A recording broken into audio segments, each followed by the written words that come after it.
everybody. This is the Hallmarkies podcast, and we are so excited to be talking about the pre-fall movie slate. Rachel, everyone knows that it's late summer. Stop it. Yeah, so we are going to be talking about Love and Design and Wedding of Dreams, and we're adding in one that is now on Hallmark Movies Now, featuring one of our Hall stars, Cindy Busby. We're going to be talking about Autumn Stables as well, because just late summer stables. It felt like it just fit this time of year, so why not talk about it? And so this is really fun. I'm Rachel. Amber's obviously here. Hi, everybody. Yay! Very high expectations for one of these, and moderate expectations for the other, and so it's going to be fun to talk about them. And please put in the comment section or on Twitter, let us know what you thought. And so I guess we should just dive in. And we hope you all enjoyed our fall preview that we did with Greg McBride.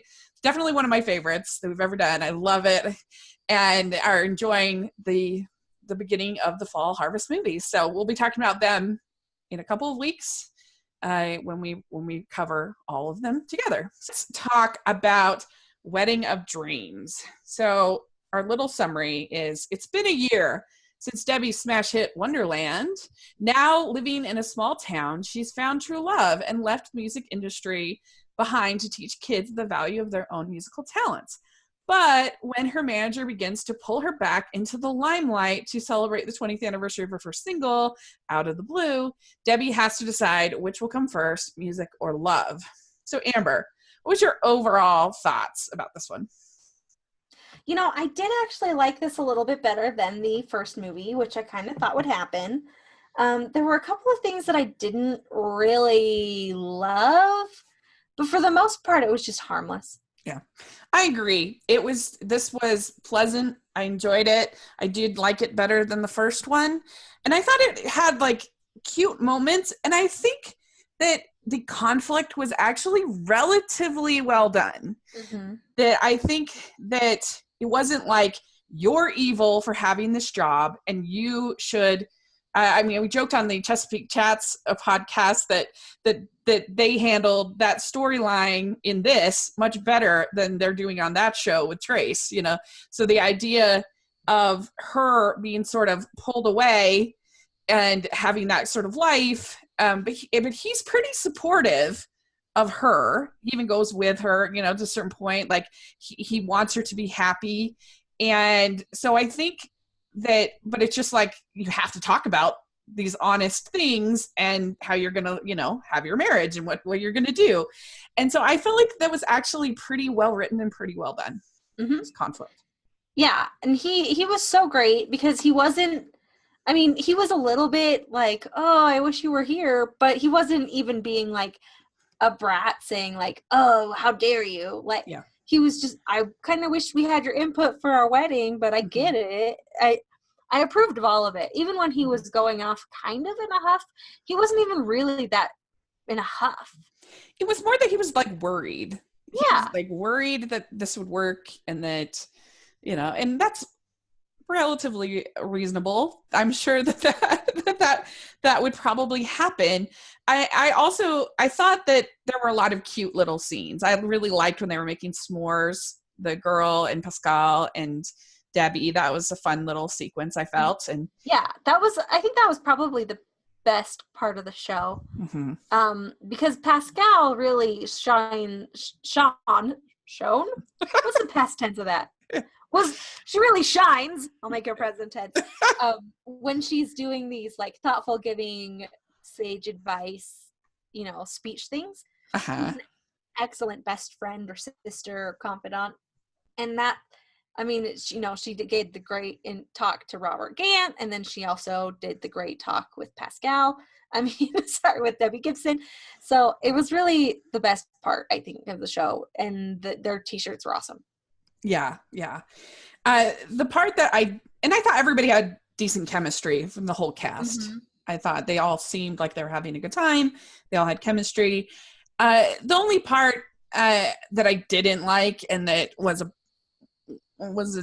not working at all for me was the whole like, oh, I've seen you with the wedding planner toasting and I'm going to have a tantrum. Like that I wasn't a fan of. I thought that Well, this is the thing that I want to talk about, the wedding planner. Uh-huh. Was she trying to be Jennifer Lopez, the wedding planner, and like make some moves? Or was she just like an idiot? Because I kind of feel like she was making moves. I kind of did too.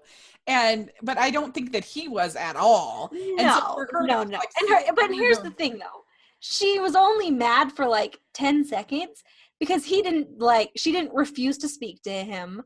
She was mad at him for like 10 seconds while there was the misunderstanding. Yeah. And then they got over it. I guess that's fair. I'm fine with that. I thought it was kind of a groaner. I'm like, oh, come on. But you're right. They did clear it up pretty quickly. I was waiting for it and I was ready and I loved it. But I don't know if I don't know what the intention was behind the wedding planner, if she was making a move, but I think she was making a move and I loved it. I would love to have more move makers. That's funny. I don't know. I'm not. I guess I don't know if I could say the same. But haven't seen them really for a long. Like we just don't really ever see them. I mean, there was the one in the Jen Lilly movie that we just had, which I also didn't like.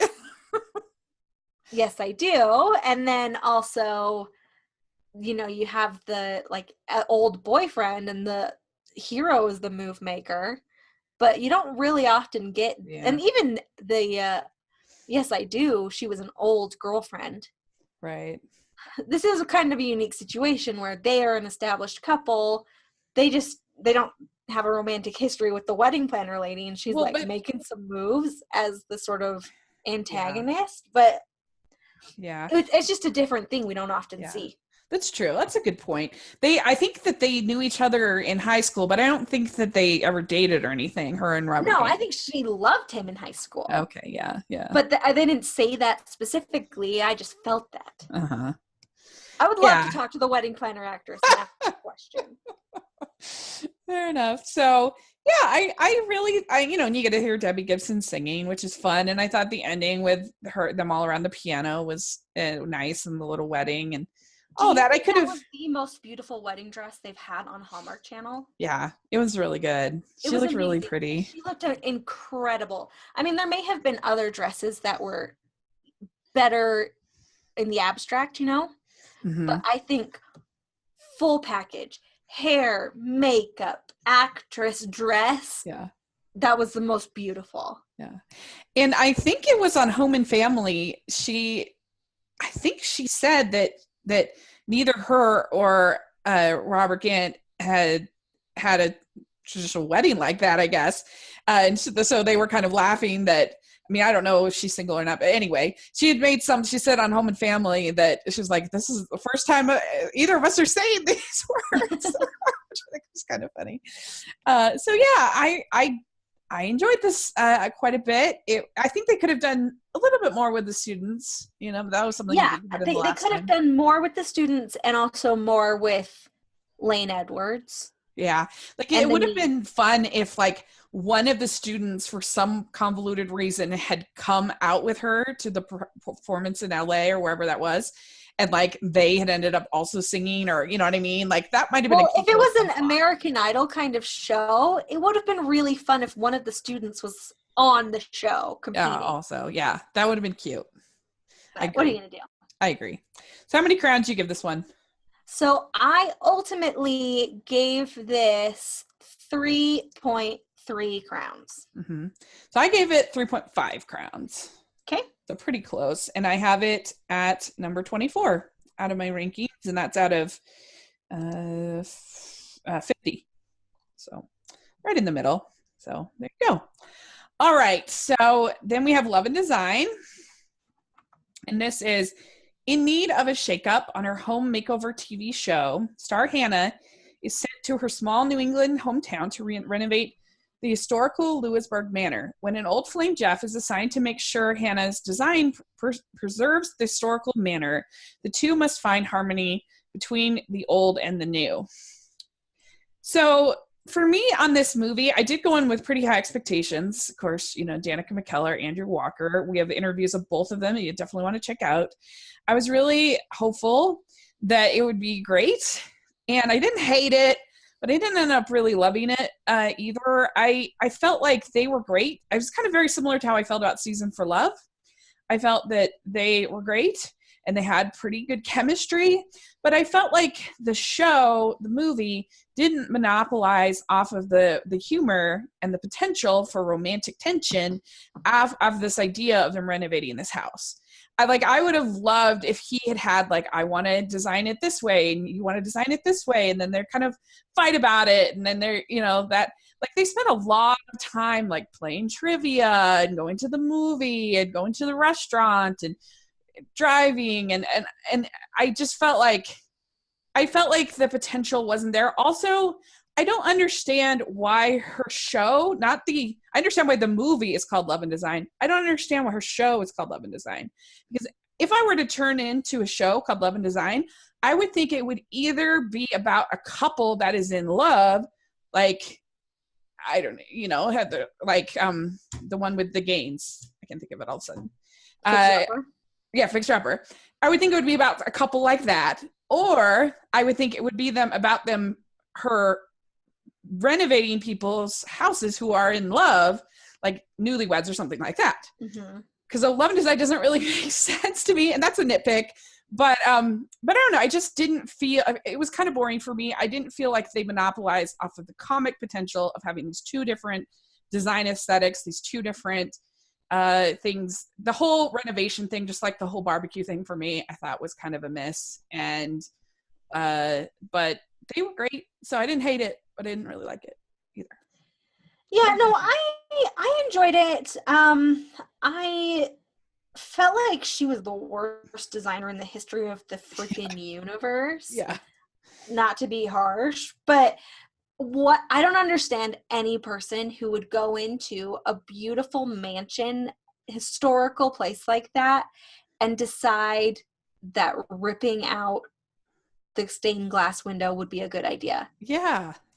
That was insane to me. And then even, I know, it's so remarkable, painting a mural to bring the outside in was really weird to me. And it was supposed to be some modern thing, but I couldn't think of anything more old-timey. I mean, the people in the 1860s were painting murals on our... That's a good point. Because they couldn't afford wallpaper.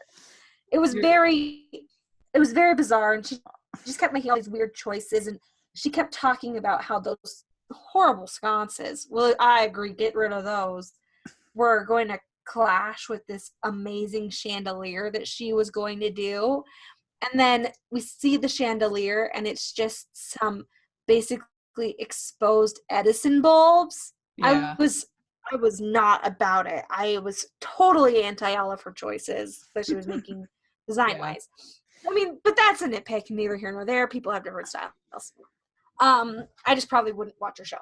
Don't you think it would have been funny if her styles had come in contrast with his styles more? Like that could have been humorous. I mean, even when they had their styles come into contrast, they didn't work through them. Like, their decision to just play cornhole to solve it, while funny, is not actually a good way to solve problems. Right, especially, like, I'd be nervous if I was the lady who had that house. Oh, no. But, yeah, I mean... But that being said, I really enjoyed their friend, played by best friend of the podcast, Adam Hertig. That's right. He was fun. He was great. I really enjoyed him. I liked his cute little family. The kids who played his kids were really cute, and it was really funny when she was like, "You're famous because you were on TV." What did you think of all the pergola talk and all the donut talk? This movie. What was with the donuts? I don't know. There was so many donuts. I was live tweeting this, and he brings her the food when they make their pergola on her family's porch or whatever, I guess. The deck.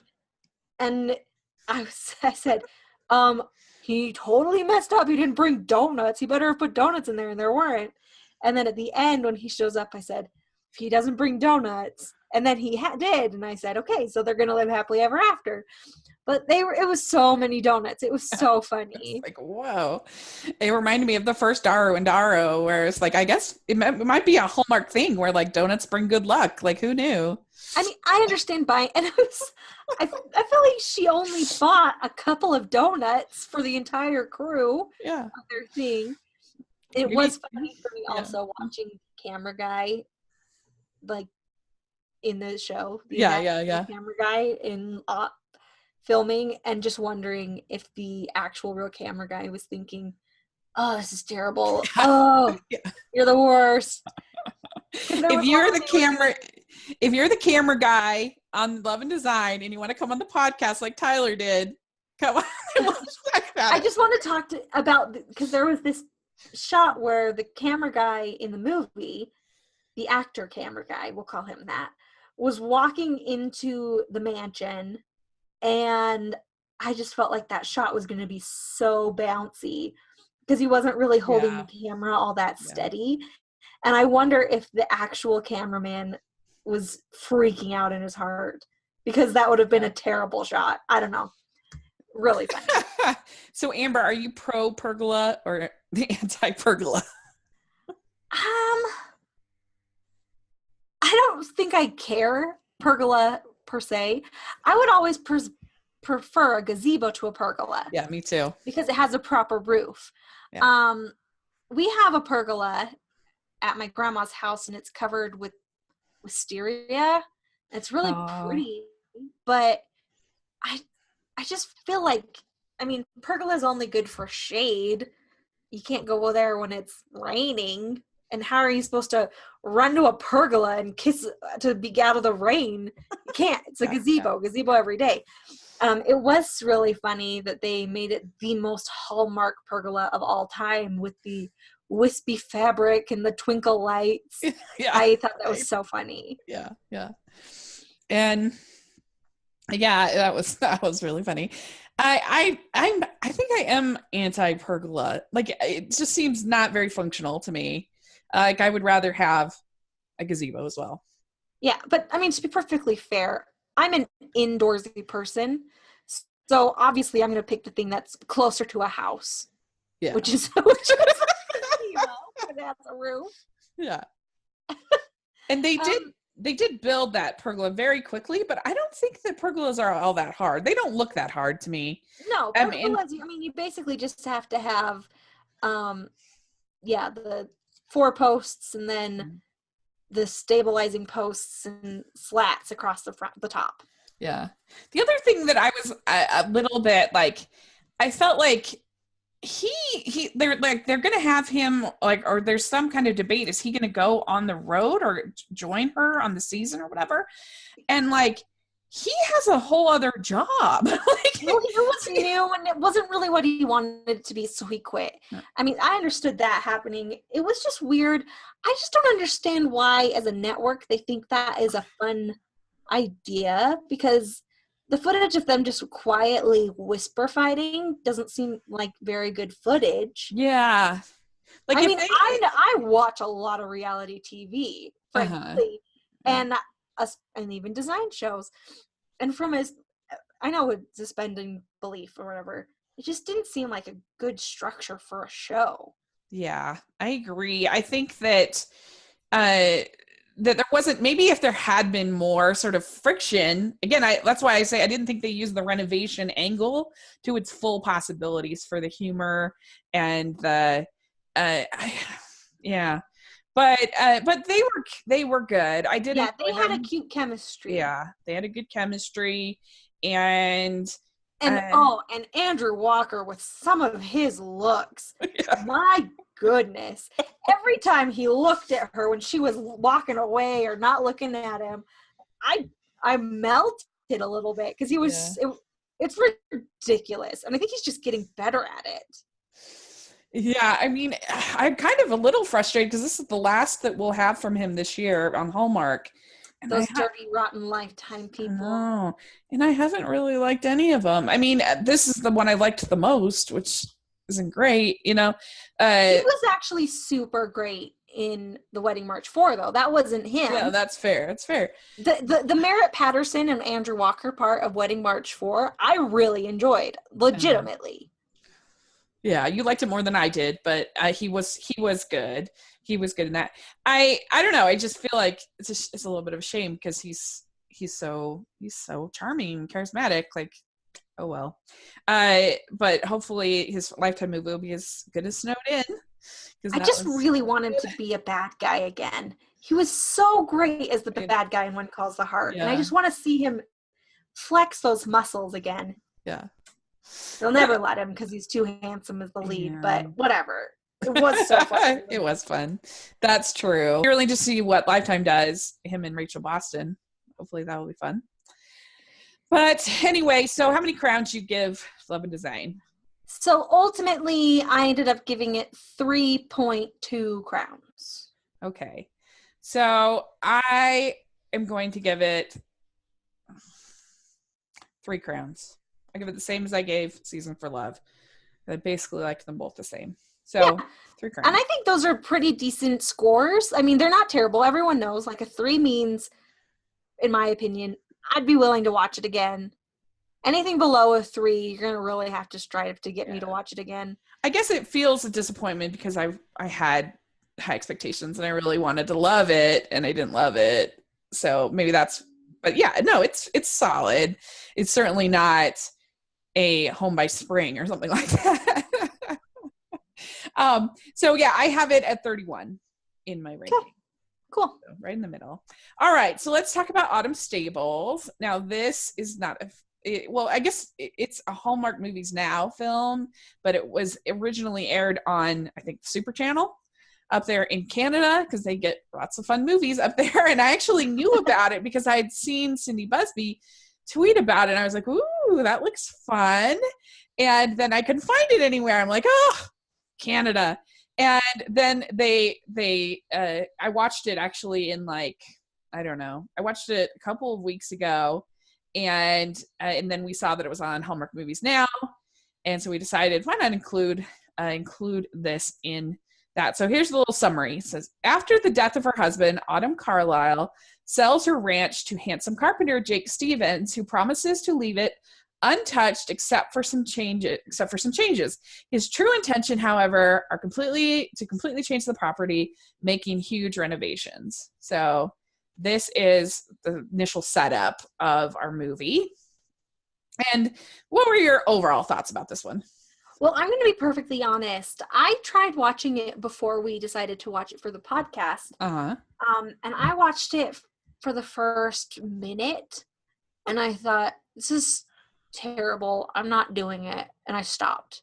Oh, okay. Yeah.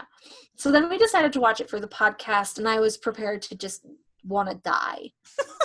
And then I kept watching it, and, 5 minutes in, I thought, okay, interesting. I guess her husband's dead or something. The guy she owned this place with is dead. And then I started to really like it. I was so surprised. No one was more surprised. Yay. Great. But I had such a bad attitude. I'm not going to lie. When you told me that we were going to do this, I don't know if you felt it, but I was really dragging my feet. I had no idea. I kept trying to say, well, maybe we should do something else or whatever. No. But it ended up being just great. See, this is why you should listen to me all the time. Because you sometimes just guess and it works out for you. That's right. That's funny. Yeah. So I really enjoyed this as well. I think that Cindy Busby was really good. I mean, I really liked her in Royal Hearts. That's my favorite from this year. But I thought that she pulled it off. This feeling for her, grief, dealing with the grief. And, we just saw her in Marry Mr. Darcy where she has the tantrum and stuff, and we didn't really like that. And so it was nice. I felt like she was a much better character here than in that. And I think that for the most part, the conflict made sense. It would have been really easy just to have painted him as like a total horrible person, but like he wasn't planning. Like it's kind of shady for him to not be honest with her about that, but he wasn't like planning on, because there's like two things going on here. There's like a business interaction with him buying the house, and then there's a relationship interaction. Yeah, and to be fair, he didn't say, I'm actually leaving everything exactly the way it is. Yeah. But he said, I really love this place. I like it. It's very nice. But he never said, perfect, I'll buy this, I will change nothing. I mean, that's fair, I guess, but he gave her that impression that, like, and she even gave him a better deal. And so I think if I, just relationship-wise, I think it made sense that she was angry and frustrated and about it. Absolutely. Oh, absolutely. I was a little confused about whatever their purchase agreement was, where he bought it and I don't know, like, did he have the deed already transferred to him and she was able to stay for 30 days? I don't know what the rules are. That seems like a really weird deal, because I mean, 30 days is pretty long, but it's not unheard of for I know, but sale of house. If he purchased it already and got it transferred, he owns it. And I guess he was just being nice while she was leasing it back for 30 days or something? Maybe. I don't know how that all works. Yeah, I mean, from a real estate perspective, I was a little bit confused about how the deal was working. Plus, it could be all different up there in Canada. We don't know. I don't know how the Canadian real estate repsy is written. Yeah. A little part of me was confused. I even went and talked to our chief investigator at my job, because you did? For those of you who don't know, I work in real estate. And I was like, but does this even make sense? And she was like, I mean, I guess, but he would have every right to just go ahead and move forward with his plans. I think so, right? So whatever. Yeah. So like business-wise, he would. Relationship-wise, that's how I kind of separated the two. Like if he wants a relationship with this person, then he can't go ahead. If he wants, he was just being nice. Yeah. But a part of me, the cold-hearted capitalist, was just saying he should just be able to go ahead and survey the land. He doesn't need her permission to go beyond that land. Yeah. Whatever. But if he's gonna try to pursue something, that's what I'm saying. That's a little different, right? And Kevin McGarry, because the law of the heart's not the exact same as deed and trust. Yeah. So Kevin McGarry, I'm so excited for him on When Calls the Heart. Oh my goodness!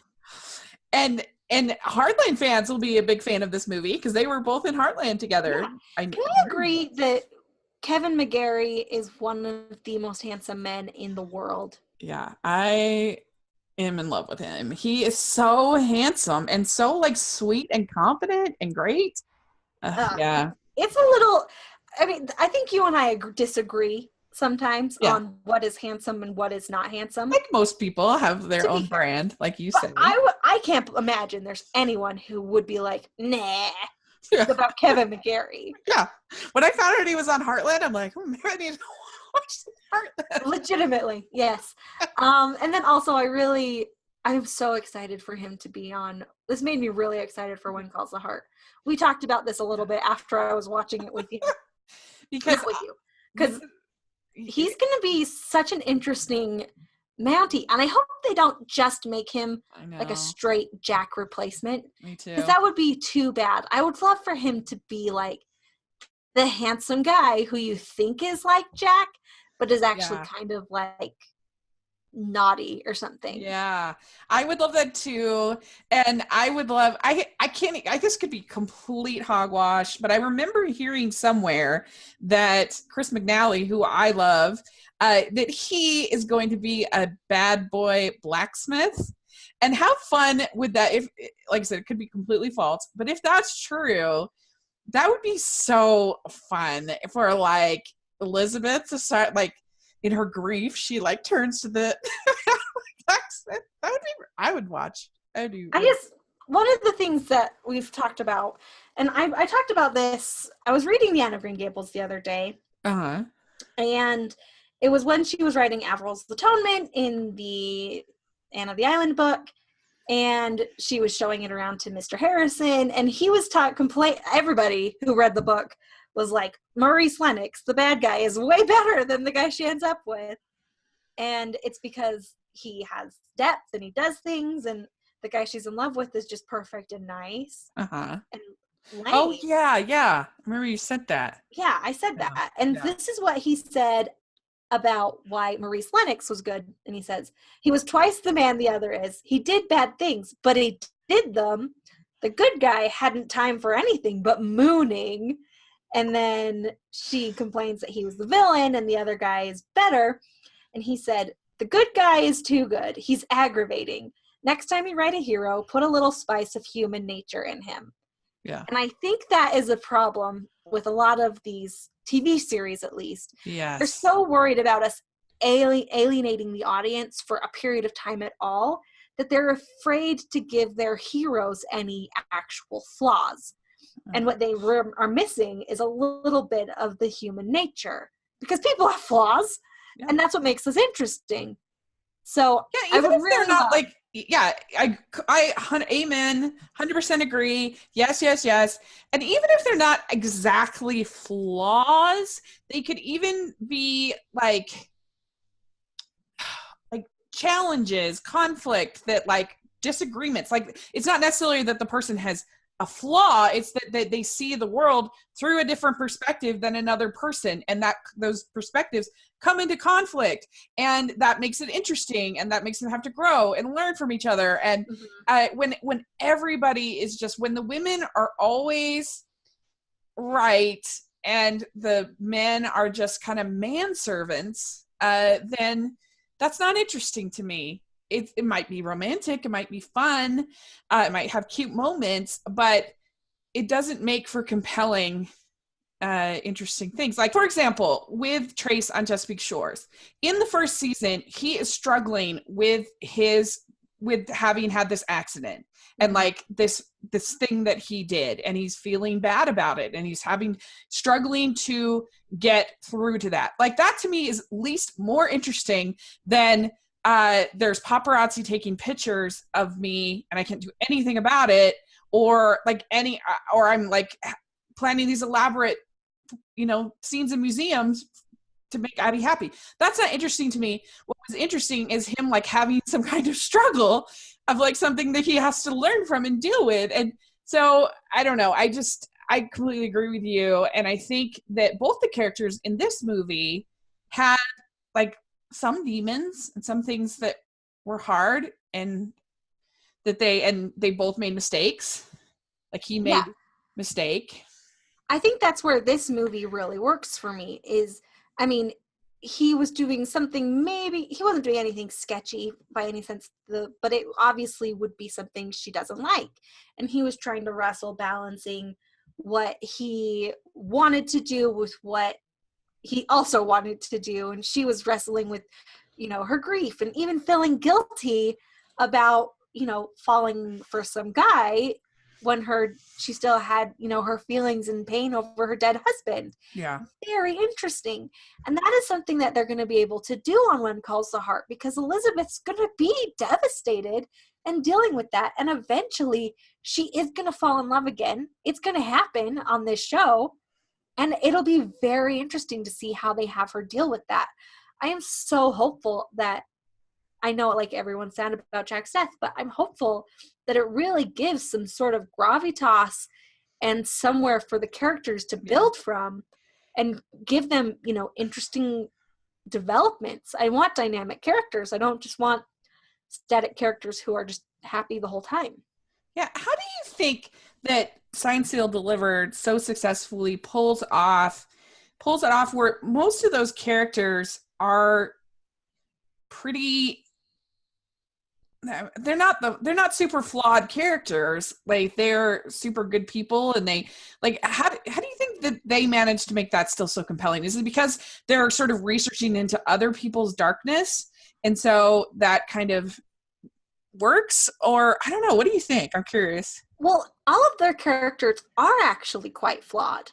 I mean, so, Oliver, he does have his faith that but he also has he's very rigid and he's closed off and he's very structured. And when we first meet him, he thinks he's so right and so correct and so proper and so afraid of, failing that he's afraid to try. He's so stuck in his ways because he doesn't want to be hurt again. And that is admittedly a very horribly sad flaw. And it's because of, his past, which we slowly over time learn more about. I mean, when we meet all of those characters, they're fully formed with their own neuroses and their problems and their histories that we don't know, but they're human beings and they're so well drawn that we don't miss the backstory because it's all there just under the surface. And as we've gone through being with them over time, we find out more things. I mean, we had no idea in the pilot that what's Jeff's name? Norman Dorman was, had this really sad little life for so long. Yeah. We didn't know that, but we knew he was a little odd and a little fiddly and a little shy and but we didn't know how truly wounded he is. But that's stuff that we've been able to learn over time. Yeah. That's interesting. It's really interesting. Yeah. So this one, they had pretty good chemistry. I felt like the conflict was reasonable and it felt believable. I thought that Cindy did a good job depicting grief. She did a great job. Yeah. And it was really beautiful too. The horses looked beautiful. That land, it was really pretty. It really was. Yeah. I really ended up liking this movie a ton. I didn't expect it at all. It was honestly shocking to me. So how many crowns do you give it? So I ended up giving it 4.2 crowns, although I don't know if it gets a crowns because it's not a Hallmark show, but whatever. 4.2 out of 5. Yeah. So I had 3.75, but after talking about it, I'm going to go for the full 4. Okay. 4 crowns for it. And I have it at number 16. I have it just below Once Upon a Prince and just above the Disappearing Game or Tea Garden. So. Yeah, I thought it was really nice, and the characters were I thought well drawn. Yeah, I mean, I didn't need to know everything about his life, Jake's secret past life or whatever, and I didn't need to hear about any tragic backstory from him or anything like that because we didn't get it. We don't need it. Yeah. But even I felt like he was a drawn character. I felt like his motivations were understandable. I loved everything about it. Yeah. Yeah, it was really good. Just out of curiosity, since you weren't here when we talked Garage Sale Mysteries, what did you think of the month?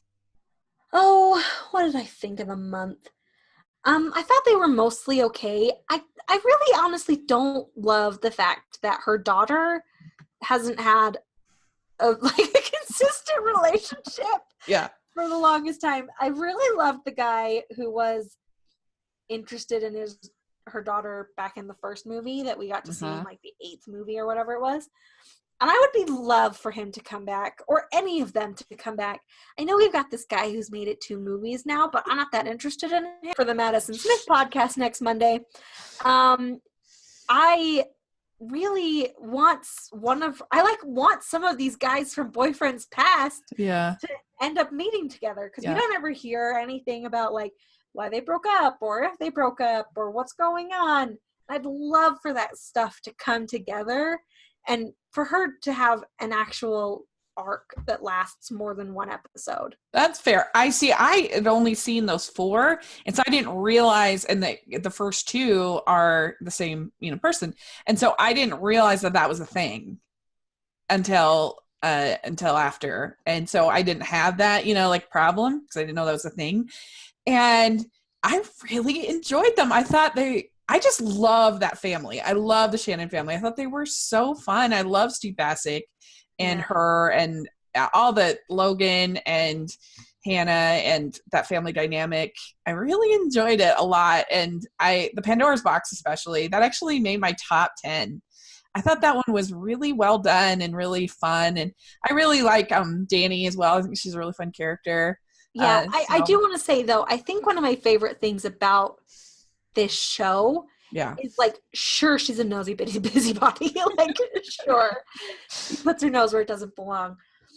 But she involves the police the whole step of the way. And she's never like, oh, I want to solve this before the police do. That's true. It's not like Haley Dean going off to some house in the middle of the forest. Like, well, or like, the thing that drives me crazy about Aurora Teagarden more than the other ones is she's always trying to beat the detective. Not like, oh, the detectives aren't pursuing this avenue. She just wants to solve it before they do. Yeah. And he's supposedly her friend. It's just so disrespectful. Yeah. Yeah, I guess I take it with a grain of salt because she's in like the Murderers Club and whatever. I've liked 2 out of 3 of the Aurora Teagardens that I've seen, but it's true. It's fair. You definitely have to suspend disbelief for these murder mystery shows. But for me, my favorite is the Garage Sale Mysteries. I really enjoyed them all 4. I thought that they were, I don't know, I just thought that they were really funny, and I felt like they didn't try to be all dramatic like Haley Dean did.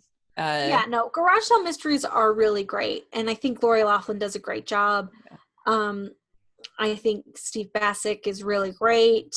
Honestly, I think everyone in the cast is awesome. Yeah. And like I said, I appreciate that she clues in the cops to what's happening. Yeah. And I do agree with you now that I knew that was a thing about the boyfriends. Because I was disappointed when that cop didn't come back because I thought that was super cute in Pandora's Box. I was like, oh, look, this cute little romance on the side. But I was like, where did he go? You'll probably never see him again. I know. That's disappointing. Anyway. So, yeah, I have Pandora's Box at 8. I have Murder in D Minor, which was fun, I thought, at 11. Mm-hmm. And I have The Mass Murder at 22. And I have The Picture a Murder at 30. Okay. So, yeah. Let us know in the comment section or on Twitter what you thought. If you've seen Autumn Stables, I believe you can watch it on Amazon Prime. I might be wrong, but you can watch it on Hallmark Movies now. And so check it out. Let us know what you thought, and also what you thought of Love and Design, and what you thought of Wedding of Dreams. So there we go. And we got the announcement of the Christmas movies, so we are hard at work to be ready to go. For you guys. And so we hope you enjoyed our interview with Tyler Hines on Monday. He was a lot of fun to talk to. For Chesapeake Shores is this week, and so this Sunday. So we will be talking all about it, Chesapeake Chats. And we'll be able to watch this weekend, Falling for You. So a lot of fun stuff going on. Let us know what you think. And Amber, where can people find you? As always, I'm at Amber Brainwaves on Twitter, and that's it. Great. And you can find me at Rachel's Reviews on iTunes and on YouTube. And make sure that you're following the podcast at Hallmarkies Pod on Instagram, Twitter, all this social media.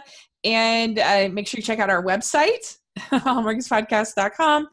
And you can put in your reviews to any of these. And let us know what you think. And if you can put in your reviews to the podcast on iTunes, it really helps us out. We really appreciate it. And so thanks so much. And we'll talk to you all next week. Bye. Bye, everybody.